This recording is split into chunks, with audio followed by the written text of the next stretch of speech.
అమ్మవారి అభిషేకం ప్రారంభమైందనుకోండి, కామాక్షి అభిషేకం ఒక అద్భుతం. ఎందుకని అంటే మీకు అప్పటి వరకు ఒకలా కనపడుతుంది కామాక్షి. పసుపు నీళ్లు పోస్తారు ఆవిడ మీద.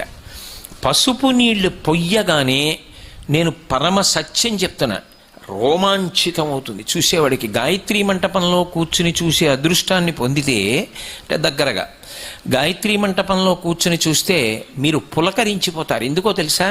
పక పక పక పక నవ్వడం స్పష్టంగా కనపడుతుంది. అప్పటి వరకు కనపడదు. పసుపు నీళ్లు పొయ్యగానే ఆవిడ పాతివ్రత్యం, సువాసినిత్వం, ఎర్రగా ఇంత నవ్వు నవ్వుతుంది. అసలు నేను మీతో ఒక సత్యం చెప్తున్నాను, ఆవిడ ఇప్పటికీ కళ్ళు తిప్పుతుంది. ఎందరో పెద్దలు ఆవిడ కళ్ళు తిప్పుతూ ఉండగా అనుభవించిన వాళ్ళు ఉన్నారు. ఇప్పటికీ తిప్పుతుంది ఆవిడ. 2 గుడ్లు తిరుగుతాయి, తిరుగుతూ దర్శనమిస్తుంది.